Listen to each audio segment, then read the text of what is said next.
Hello everyone, welcome back to my channel. ಇದು ಶುಕ್ರವಾರದ log ಆಗಿರುತ್ತೆ. ಅಂದರೆ ಶುಕ್ರವಾರ ಮತ್ತು ಶನಿವಾರದ ಲಾಗು. ಶುಕ್ರವಾರ ವರಮಹಾಲಕ್ಷ್ಮಿ ಹಬ್ಬದ ಲಾಗು ತುಂಬ ಲೇಟಾಗಿ ಅಪ್ಲೋಡ್ ಮಾಡ್ತಾ ಇದ್ದೀನಿ. ಯಾಕಂದರೆ ಸ್ವಲ್ಪ ನಮ್ಮ ಮನೆಯವ್ರಿಗೆ ಹುಷಾರಿರಲಿಲ್ಲ, ಹಾಗಾಗಿ ಈ ವಿಡಿಯೋನ ಸ್ವಲ್ಪ ಲೇಟಾಗಿ ಅಪ್ಲೋಡ್ ಮಾಡ್ತಾ ಇದ್ದೀನಿ. ಇವತ್ತು ಬೆಳಗ್ಗೆಯಿಂದನೇ ಲಾಗ್ನ ಸ್ಟಾರ್ಟ್ ಮಾಡ್ಕೊಂಡಿದ್ದೀನಿ. ಅಂದರೆ 3 ಗಂಟೆಯಿಂದನೇ ಸ್ಟಾರ್ಟ್ ಮಾಡ್ಕೊಂಡಿದ್ದೀನಿ. ಬೆಳಗ್ಗೆ ಎದ್ದು ಹೊಸ್ಲೆಲ್ಲ ತೊಳೆದು ರಂಗೋಲಿ ಎಲ್ಲ ಹಾಕಾದ್ಮೇಲಿಂದ ಲಾಗ್ನ ಸ್ಟಾರ್ಟ್ ಮಾಡಿಕೊಂಡೆ ನಾನು. ಯಾಕಂದರೆ ತುಂಬ ಲೇಟ್ ಆಗಿಬಿಡುತ್ತೆ ವೀಡಿಯೋಸ್ ಮಾಡ್ಕೊತ ಹಾಗೆ ಎಲ್ಲ ಕೆಲಸ ಮುಗಿಸ್ಕೊಳ್ಳೋದು. ಹಾಗಾಗಿ ರಂಗೋಲಿ ಹಾಕಿಬಿಟ್ಟೆ ವಿಡಿಯೋನ ಸ್ಟಾರ್ಟ್ ಮಾಡ್ಕೊಳ್ಳೋಣ ಅಂತ ಹೇಳಿ ರಂಗೋಲಿ ಎಲ್ಲ ಹಾಕಿ ಹಾಗೆ ಆ ಎಲ್ಲ ಕೆಲಸ ಮುಗಿಸ್ಕೊಂಡಾದ್ಮೇಲೆ ವಿಡಿಯೋನ ಸ್ಟಾರ್ಟ್ ಮಾಡ್ಕೋತಾ ಇದ್ದೀನಿ. ಹಾಗೆ ಸ್ನಾನ ಎಲ್ಲ ಮುಗಿಸ್ಕೊಂಡು ಇವಾಗ ಪೂಜೆನೂ ಕೂಡ ಮಾಡೋದಕ್ಕೆ ಎಲ್ಲ ರೆಡಿ ಮಾಡಿ ಇಟ್ಕೊಳ್ತಾ ಇದ್ದೆ. ಲಕ್ಷ್ಮೀ ದೇವಿನ ನಾನು ನಿನ್ನೆ ರಾತ್ರಿನೇ ಅಲಂಕಾರ ಮಾಡಿದ್ದೆ. ಬೆಳಿಗ್ಗೆ ಎದ್ದು ಮಾಡೋಕ್ಕಾಗೋದಿಲ್ಲ ನೋಡಿ, ಹಾಗಾಗಿ ನೈಟೇ ಎಲ್ಲ ಈ ರೀತಿ ಡೆಕೋರ್ ಮಾಡಿ ಮಲ್ಕೊಂಡಿದ್ದೆ. ಹಾಗೆ ಬೆಳಿಗ್ಗೆ ಎದ್ದು ದೀಪಕ್ಕೆಲ್ಲ ಬತ್ತಿನ ಹಾಕ್ಕೊಂಡು ಎಣ್ಣೆ ಹಾಕ್ಕೊಂಡು ಇವಾಗ ದೀಪನ ಹಚ್ಕೊಂಡು ಪೂಜೆನ ಸ್ಟಾರ್ಟ್ ಮಾಡ್ಕೊಳ್ತಾ ಇದ್ದೀನಿ. ನಿನ್ನೆ ರಾತ್ರಿನೂ ಕೂಡ ಅಷ್ಟೇ ತುಂಬಾ ಲೇಟ್ ಆಗೋಯ್ತು ಮಲ್ಕೊಳ್ಳೋದು. ಯಾಕಂದರೆ ಹಸ್ಬೆಂಡ್ಗೂ ಕೂಡ ಹುಷಾರಿಲ್ಲ ಅಂತ ಹೇಳಿದ್ನಲ್ವ ಆವಾಗಲೇ. ಅವರು ಕೂಡ ಹಾಸ್ಪಿಟ್ಲಿಗೆ ಹೋಗಿದ್ದರು. ಅವರು ಹಾಸ್ಪಿಟ್ಲಿಂದ ಬಂದಮೇಲೆ ನಾನು ಲಕ್ಷ್ಮೀ ದೇವಿನ ಎಲ್ಲ ಅಲಂಕಾರ ಮಾಡಿದೆ. ಹಾಗಾಗಿ ಮಲಗೋದು ಕೂಡ ಲೇಟ್ ಆಯಿತು. ಹಾಗೆ ಬೆಳಿಗ್ಗೆ ಬೇಗನೆ ಎದ್ದೊಳ್ಬೇಕಾಯಿತು. 3 ಗಂಟೆಗೆ ಎಲ್ಲ ಎದ್ದು ಎಲ್ಲ ಕೆಲಸ ಮುಗಿಸ್ಕೊಳ್ಳೋ ಅಷ್ಟರಲ್ಲಿ 5 ಗಂಟೆನೇ ಆಗೋಯ್ತು. ಹಾಗಾಗಿ ಇವಾಗ ನಿಧಾನಕ್ಕೇ ಪೂಜೆನ ಸ್ಟಾರ್ಟ್ ಮಾಡ್ಕೊಳ್ತಾ ಇದ್ದೀನಿ.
ಹಾಗೆ ಪೂಜೆ ಎಲ್ಲನೂ ಕೂಡ ಮುಗಿಸ್ಕೊಂಡು ಇವಾಗ ಆರತಿನೂ ಕೂಡ ಮಾಡ್ಕೊಳ್ತಾ ಇದ್ದೀನಿ. ಫಸ್ಟ್ ನಾವು ಯಾವುದೇ ಪೂಜೆ ಮಾಡಬೇಕಂದ್ರೂ ವಿಘ್ನ ವಿನಾಯಕನ ಪೂಜೆ ಮಾಡಬೇಕು ಅಂತ ಹೇಳ್ತಾರೆ. ಹಾಗಾಗಿ ನಾನು ಕೂಡ ಫಸ್ಟು ಗಣೇಶನ್ನೇ ಪೂಜೆ ಮಾಡಿ ಆದಮೇಲೆ ಲಕ್ಷ್ಮೀ ದೇವಿನ ಪೂಜೆ ಮಾಡಿದ್ದು. ಯಾವಾಗಲೂ ನೋಟನ್ನ ಇಡಬಾರ್ದು ಅಂತ ಹೇಳ್ತಾರೆ ಲಕ್ಷ್ಮಿ ಹತ್ರ. ಹಾಗಾಗಿ ಯಾವಾಗಲೂ ಕಾಯಿನನ್ನೇ ಇಟ್ಟಿರ್ತೀನಿ ನಾನು. ನಮ್ಮ ಅಣ್ಣ ಒಬ್ಬರು ಹೇಳಿದರು ಲಕ್ಷ್ಮೀ ದೇವಿ ಹತ್ರ ನೋಟನ್ನ ಇಡಬಾರ್ದು ಅಂತ ಹೇಳಿ. ಹಾಗಾಗಿ ಕಾಯಿನನ್ನೇ ಇಟ್ಟು ಪೂಜೆ ಮಾಡ್ತೀನಿ ನಾನು. ಹಾಗೆ ಫಸ್ಟು ಗಣೇಶನ ಪೂಜೆ ಮಾಡಬೇಕು ಅಂತ ಹೇಳಿದ್ನಲ್ವ, ಹಾಗಾಗಿ ಬಲಗಡೆ ಸೈಡಲ್ಲಿ ಗಣೇಶನ ಮೂರ್ತಿನ ಇಟ್ಟು ಗಣೇಶಗೂ ಕೂಡ ಪೂಜೆನ ಮುಗಿಸ್ಕೊಂಡು ಈಗ ಲಕ್ಷ್ಮೀ ದೇವಿಗೂ ಕೂಡ ಪೂಜೆ ಎಲ್ಲ ಮುಗಿಸ್ಕೊಂಡಿದ್ದಾಯಿತು. ಪೂಜೆ ಎಲ್ಲ ಮುಗಿಸ್ಕೊಂಡಿದ್ದಾದಮೇಲೆ ಹೊರ್ಗಡೆ ತುಂಬಾ ಜೋರಾಗಿ ಮಳೆ ಬರ್ತಾ ಇತ್ತು. ಆಲ್ಮೋಸ್ಟ್ 6:15 ಆಗಿತ್ತು ಅನಿಸುತ್ತೆ ನಾನು ಪೂಜೆ ಎಲ್ಲ ಮುಗಿಸೋವಷ್ಟರಲ್ಲಿ. ಹೊರ್ಗಡೆ ಬಂದು ನೋಡಿದರೆ ತುಂಬ ಜೋರಾಗಿ ಮಳೆ ಬರ್ತಾ ಇತ್ತು. ಹಾಗೆ ಮಳೆಯಿಂದಾಗಿ ನಾನು ಹಾಕಿದ ರಂಗೋಲಿನೂ ಕೂಡ ಹಾಳಾಗೋಯ್ತು. ಯಾಕಂದರೆ ನೀರು ಈ ಕಡೆನೇ ಎರಚ್ತಾ ಇತ್ತು. ಹಾಗಾಗಿ ಅರ್ಧ ರಂಗೋಲಿ ಎಲ್ಲ ಹಾಳಾಯಿತು. ಇದಾದಮೇಲೆ ನಾನು ವಿಡಿಯೋನ ಕಂಟಿನ್ಯೂ ಮಾಡೋಕ್ಕಾಗಲಿಲ್ಲ. ಯಾಕಂದರೆ ಹಸ್ಬೆಂಡಿಗೆ ಹುಷಾರಿಲ್ಲ ಅಂತ ಹೇಳಿದ್ನಲ್ವ, ಹಾಗಾಗಿ ವಿಡಿಯೋನ ಕಂಟಿನ್ಯೂ ಮಾಡಲಿಲ್ಲ ನಾನು.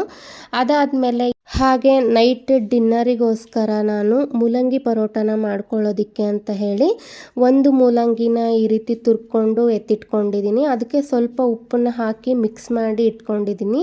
ಯಾಕಂದರೆ ಈ ಮೂಲಂಗಿಯಲ್ಲಿರುವಂಥ ನೀರೆಲ್ಲ ಸಪ್ರೇಟ್ ಆಗಬೇಕು. ಹಾಗಾಗಿ ಸ್ವಲ್ಪ ಉಪ್ಪನ್ನೇ ಹಾಕಿಟ್ಕೊಂಡ್ರೆ ಬೇಗನೆ ನೀರು ಬಿಡುತ್ತೆ ಅಂತ ಹೇಳಿ ಉಪ್ಪನ್ನು ಮಿಕ್ಸ್ ಮಾಡಿ ಸೈಡಲ್ಲಿ ಎತ್ತಿಟ್ಟಿದ್ದೀನಿ. ಹಾಗೆ ಒಂದು ಚಾಪರ್ಗೆ ಒಂದು ದೊಡ್ಡ ಈರುಳ್ಳಿನ ಕಟ್ ಮಾಡಿಕೊಂಡು ಸೇರಿಸ್ಕೊಂಡಿದ್ದೀನಿ. ಇದಕ್ಕೆ ಚಿಕ್ಕದಾಗಿ ಇದ್ದರೆ ಚೆನ್ನಾಗಿರುತ್ತೆ. ಹಾಗಾಗಿ ಚಿಕ್ಕದಾಗಿ ಚಾಪ್ ಮಾಡ್ಕೊಳ್ಳೋದಕ್ಕೆ ಅಂತ ಹೇಳಿ ಚಾಪರ್ಗೆ ಹಾಕಿಟ್ಕೊಂಡಿದ್ದೀನಿ.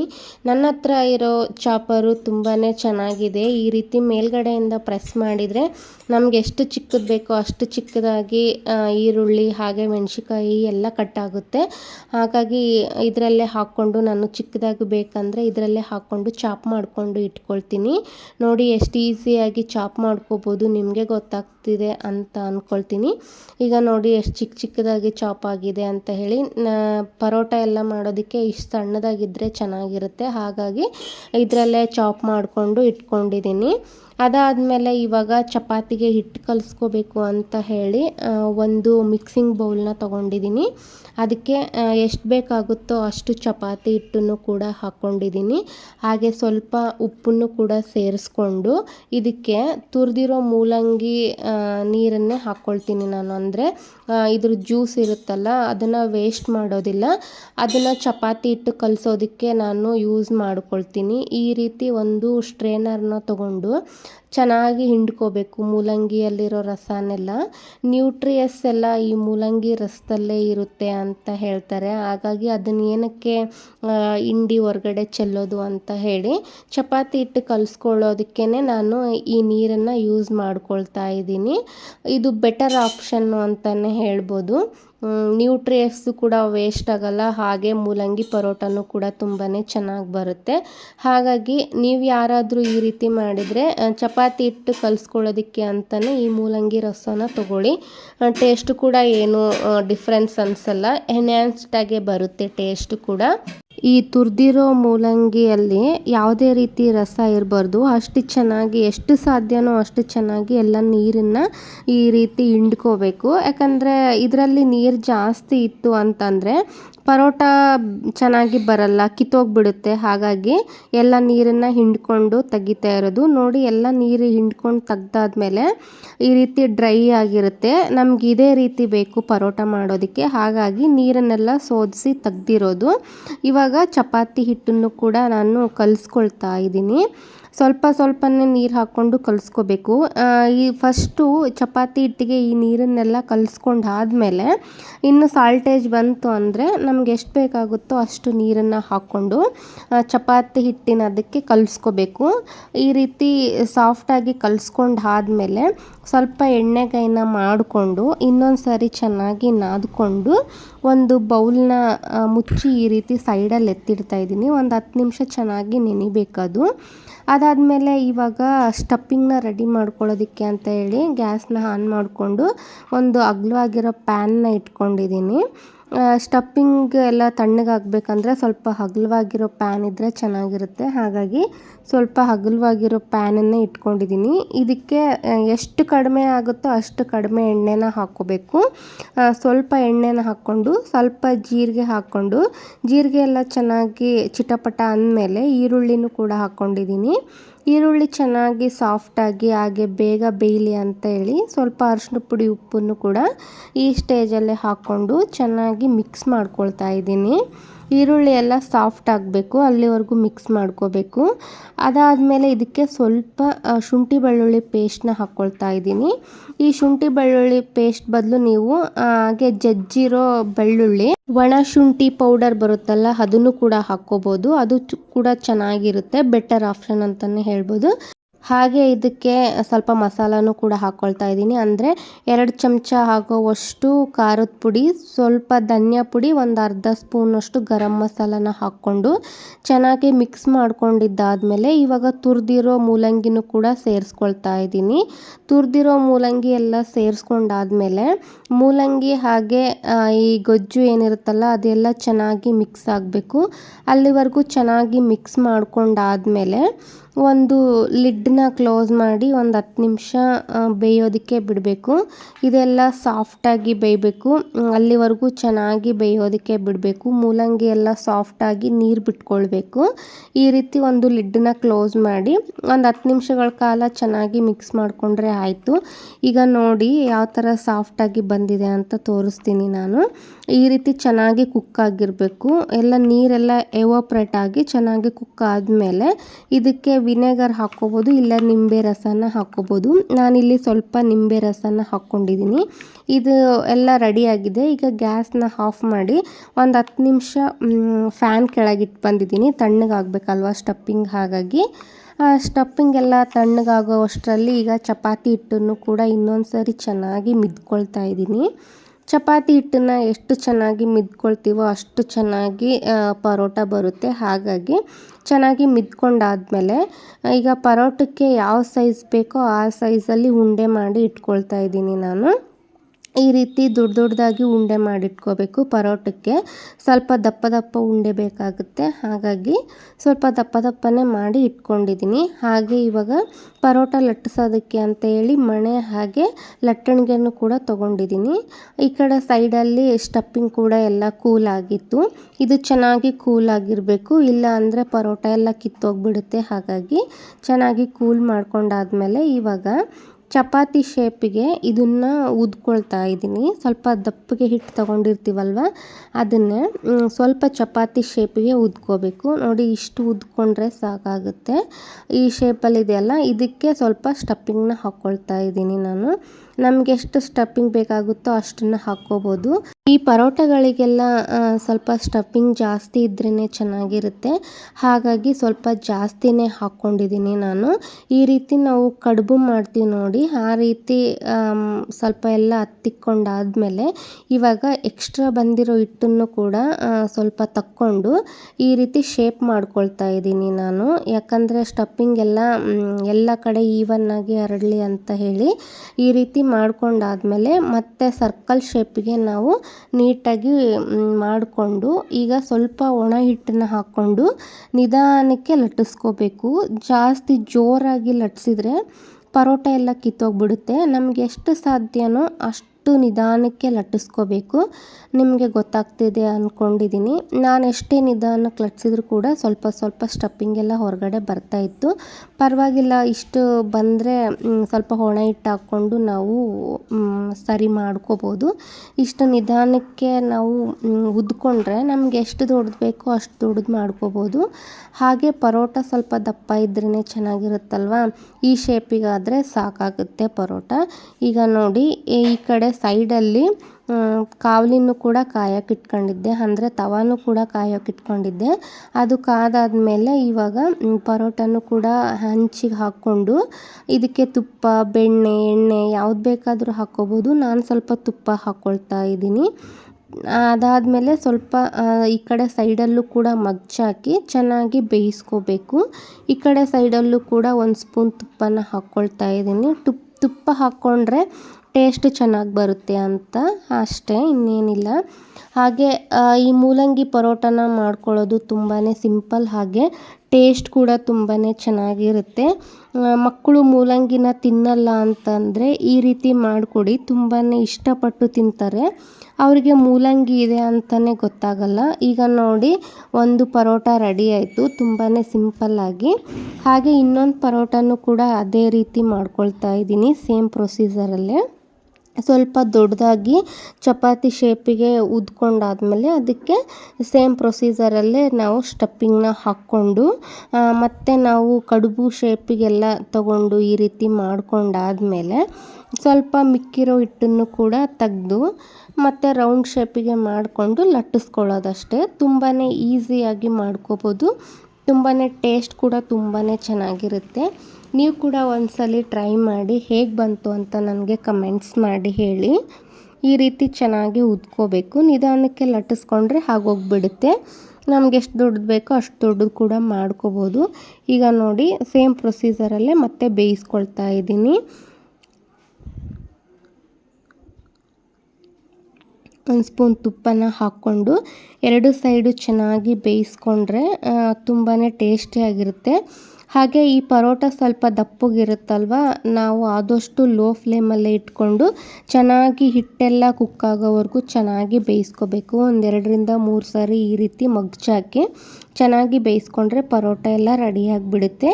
ಈಗ ಸರ್ವ್ ಮಾಡ್ಕೊಳ್ತಾ ಇದ್ದೀನಿ. ಪರೋಟಕ್ಕೆಲ್ಲ ಮೊಸರಿದ್ರೆ ತುಂಬಾ ಚೆನ್ನಾಗಿರುತ್ತೆ. ಹಾಗೆ ಸೈಡಲ್ಲಿ ಉಪ್ಪಿನಕಾಯಿ ಇದ್ದರೂ ಕೂಡ ತುಂಬಾ ಚೆನ್ನಾಗಿರುತ್ತೆ. ಹಾಗಾಗಿ ಉಪ್ಪಿನಕಾಯಿ ಮೊಸರನ್ನು ಕೂಡ ಹಾಕ್ಕೊಂಡಿದ್ದೀನಿ, ಹಾಗೆ ಪರೋಟನೂ ಕೂಡ ಹಾಕ್ಕೊಂಡಿದ್ದೀನಿ. ಯೂಶ್ವಲಿ ನನಗೇನಪ್ಪ ಅಂದರೆ ಪರೋಟ ಎಲ್ಲ ತಿನ್ನಬೇಕಾದ್ರೆ ಚಾಟ್ ಮಸಾಲ ಇರಬೇಕು, ಮೊಸರು ಜೊತೆಗೆ ಚಾಟ್ ಮಸಾಲ ಹಾಕ್ಕೊಂಡು ತಿಂದರೆ ತುಂಬಾ ಟೇಸ್ಟಿಯಾಗಿರುತ್ತೆ. ನೀವು ಕೂಡ ಒಂದ್ಸರಿ ಟ್ರೈ ಮಾಡಿ. ಇದು ಇವತ್ತಿನ ಸಿಂಪಲ್ ಡಿನ್ನರ್ ಆಯಿತು. ಹಾಗೆ ಸ್ವಲ್ಪ ಮನೆಯಲ್ಲಿ ಹಣ್ಣಿತ್ತು ಅಂತ ಹೇಳಿ ಹಣ್ಣನ್ನು ಕೂಡ ತಿಂದು ಇವತ್ತಿನ ದಿನನ ಎಂಡ್ ಮಾಡಿದ್ವಿ. ಹಾಗೆ ಇದು ನೆಕ್ಸ್ಟ್ ಡೇ ಮಾರ್ನಿಂಗು. ಈಗ ಸ್ನಾನ ಎಲ್ಲ ಮಾಡಿಕೊಂಡು, ಹಾಗೆ ನಿನ್ನೆ ದೇವಿನ ಪೂಜೆ ಮಾಡಿದ್ನಲ್ವ, ಅದನ್ನು ಕೂಡ ಸ್ವಲ್ಪ ಕದಲಿಸ್ಬೇಕಾಗಿತ್ತು ದೇವಿಗೆ.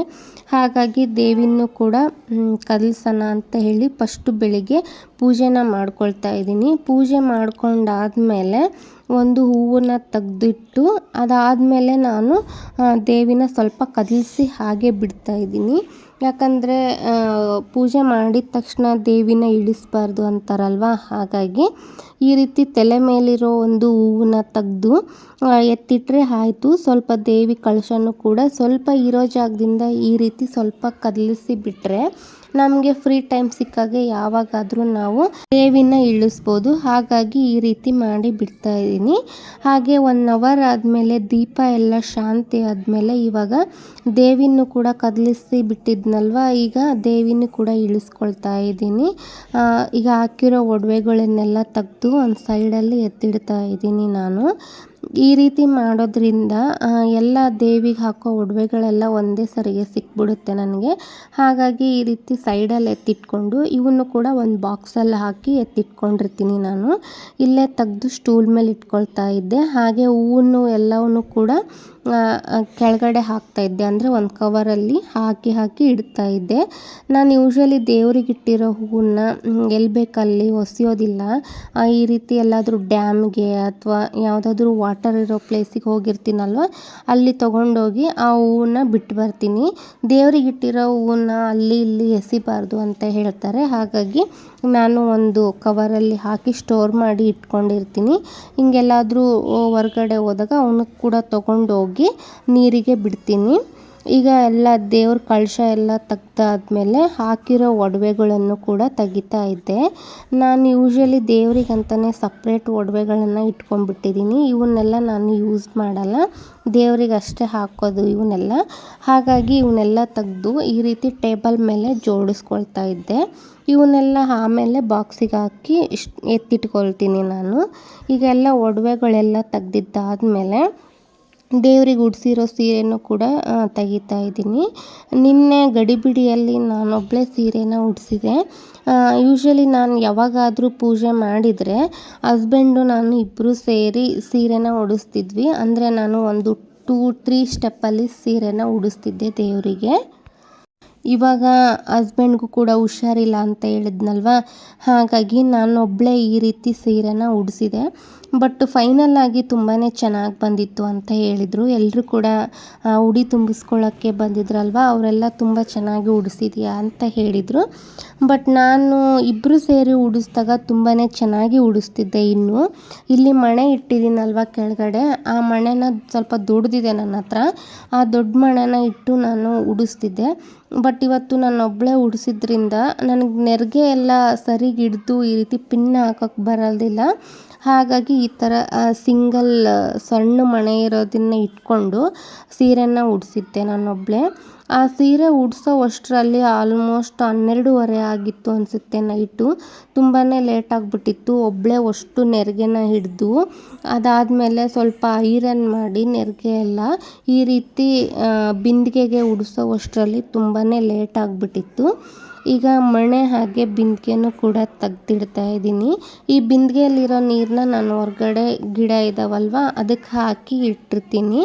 ಅದಾದಮೇಲೆ ಈ ಥರ ಒಂದು ಶಾಲನ್ನ ಹಾಕ್ಕೊಂಡಿದ್ದೆ. ನಮ್ಮ ಟಿ ವಿ ಕೆಳಗಡೆ ಈ ರೀತಿ ಒಂದು ಕಟ್ಟೆನ ಕಟ್ಟಿಸಿದ್ದಾರೆ.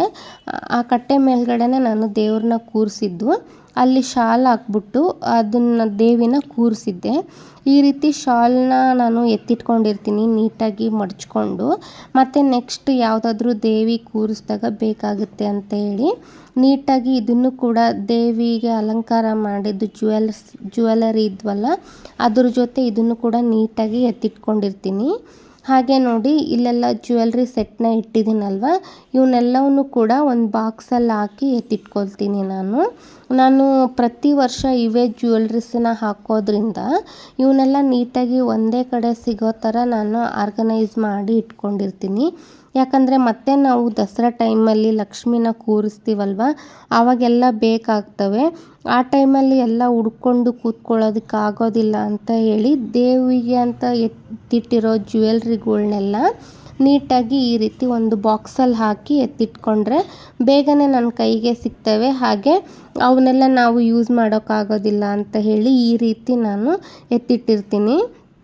ಕೆಲವೊಬ್ಬರು ಯಾವ ರೀತಿ ಮಾಡ್ತಾರಂದರೆ ದೇವಿಗೆ ಹಾಕಿರೋ ಒಡವೆಗಳನ್ನೇ ಅವರು ಕೂಡ ವೇರ್ ಮಾಡ್ತಾರೆ. ಆ ಥರ ಮಾಡಬಾರ್ದು. ಅದು ಅಂತೂ ನನಗೊಂದು ಸ್ವಲ್ಪನೂ ಇಷ್ಟ ಆಗಲ್ಲ. ಹಾಗಾಗಿ ನಾನು ದೇವಿಗೆ ಅಂತಲೇ ಸಪ್ರೇಟ್ ಎಲ್ಲ ಈ ಥರ ಎತ್ತಿಟ್ಟಿರ್ತೀನಿ. ಇವೆಲ್ಲ ಜ್ಯುವೆಲರಿಗಳ್ನ ನಾನು ಲಕ್ಷ್ಮೀ ದೇವಿ ಕೂರ್ಸೋಕ್ಕಂತಲೇ ತೊಗೊಂಡಿರೋದು. ಹಾಗೆ ತುಂಬಾ ಚೆನ್ನಾಗಿದೆ ಕ್ವಾಲಿಟಿ ಕೂಡ. ಹಾಗಾಗಿ ಈಗ ಒಂದು 3 ಇಯರ್ಸ್ ಬ್ಯಾಕ್ ಅನಿಸುತ್ತೆ ನಾನು ದಸರಾ ಟೈಮಲ್ಲೆಲ್ಲ ಇವನ್ನ ತೊಗೊಂಡಿದ್ದು. ತುಂಬಾ ಚೆನ್ನಾಗಿದೆ. ಒಂದು ಬಾಕ್ಸಲ್ಲಿ ಜ್ಯುವೆಲ್ರೀಸ್ ಎಲ್ಲ ಹಾಕಿಟ್ಮೇಲೆ ಇನ್ನೊಂದು ಬಾಕ್ಸಲ್ಲಿ ಈ ರೀತಿ ಜಡೆಗಿಡೋ ಹೂವನ್ನು ಕೂಡ ಹಾಕಿ ಎತ್ತಿಟ್ಟಿರ್ತೀನಿ. ಹಾಗೆ ಇಲ್ಲಿ ಇನ್ನೊಂದು ಬಾಕ್ಸ್ ಇದೆ ನೋಡಿ, ಅದರಲ್ಲಿ ಈ ದೊಡ್ಡ ನೆಕ್ಲೆಸ್ನ ಒಂದು ಕವರಲ್ಲಿ ಹಾಕಿ ಎತ್ತಿಟ್ಟಿರ್ತೀನಿ.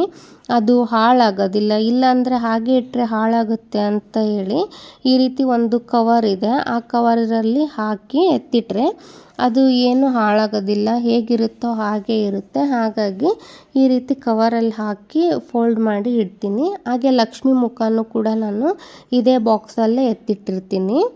ಈ ಲಕ್ಷ್ಮಿ ಮುಖನ ಎಲ್ಲಂದ್ರಲ್ಲಿಟ್ಟರೆ ಸುಮ್ಮನೆ ಕ್ರ್ಯಾಚಸ್ ಆಗುತ್ತೆ, ಹಾಗೆ ಡಸ್ಟೆಲ್ಲ ಕೂತ್ಬಿಡುತ್ತೆ. ಹಾಗಾಗಿ ನಾನು ಏನು ಮಾಡ್ತೀನಂದರೆ ಈ ರೀತಿ ಬಾಕ್ಸಲ್ಲಿ ಹಾಕಿಟ್ರೆ ಯಾವುದೇ ರೀತಿ ಧೂಳು ಕೂರೋಲ್ಲ, ಹಾಗೆ ಸೇಫ್ ಆಗಿರುತ್ತೆ ಅಂತ ಹೇಳಿ ಲಕ್ಷ್ಮಿ ಮುಖನ ಈ ರೀತಿ ಬಾಕ್ಸಲ್ಲಿ ಹಾಕಿಟ್ಟಿರ್ತೀನಿ. ಹಾಗೆ ಇವಾಗ ನಾನು ಶುಕ್ರಗೌರಿನೂ ಕೂಡ ಮಾಡ್ತಿರೋದ್ರಿಂದ ಇವೇ ಜ್ಯುವೆಲ್ರೀಸ್ನ ತೊಗೊಂಡು ನಾನು ಶುಕ್ರಗೌರಿ ಮಾಡಿದಾಗಲೂ ಕೂಡ ಇವನ್ನೇ ಹಾಕಿರ್ತೀನಿ. ಅಂದರೆ ಆವಾಗ ಸ್ವಲ್ಪ ಹಾಕಿರ್ತೀನಿ ಅಷ್ಟೇ. ಇವಾಗ ವರಮಹಾಲಕ್ಷ್ಮಿ ಅಂತ ಹೇಳಿ ಸ್ವಲ್ಪ ಜಾಸ್ತಿ ಜ್ಯುವೆಲರ್ಸ್ನ ಹಾಕಿದ್ದೀನಿ. ಇನ್ನು ಹಸಿರು ಬಳೆಗಳನ್ನೂ ಕೂಡ ನಾನು ಈ ರೀತಿ ಗ್ಲಾಸ್ ಎಲ್ಲ ನಾವು ತೊಗೊಂಡಿರ್ತೀವಲ್ವ, ಆವಾಗ ಬೊಬ್ಬಲ್ದು ಒಂದು ಕವರ್ ಕೊಟ್ಟಿರ್ತಾರೆ ನೋಡಿ, ಆ ಕವರಲ್ಲೇ ಈ ರೀತಿ ನಾನು ಫೋಲ್ಡ್ ಮಾಡಿ ಇಡ್ತೀನಿ. ಈ ರೀತಿ ಸುತ್ತಿ ಎತ್ತಿಟ್ಟಿರ್ತೀನಿ. ಯಾಕಂದರೆ ಈ ಥರ ಗ್ಲಾಸ್ ಕೊಟ್ಟಿರ್ತಾರಲ್ವ, ಅದರಲ್ಲಿ ಬಬಲ್ ಕವರ್ ಕೊಟ್ಟಿರ್ತಾರೆ ನೋಡಿ, ಅದರಲ್ಲಿ ಈ ಥರ ಸುತ್ತಿಟ್ರೆ ಯಾವುದೇ ಕಾರಣಕ್ಕೂ ಬಳೆ ಒಡೆಯೋದಿಲ್ಲ ಅಂತ ಹೇಳಿ ಈ ರೀತಿ ಮಾಡಿರ್ತೀನಿ ನಾನು. ಹಾಗೆ ಇದಾಗಿತ್ತು ಇವತ್ತಿನ ಲಾಗ್. ಈ ವಿಡಿಯೋ ಇಷ್ಟ ಆದರೆ ಸಬ್ಸ್ಕ್ರೈಬ್ ಮಾಡಿ, ಶೇರ್ ಮಾಡಿ, ಲೈಕ್ ಮಾಡಿ. Thank you all.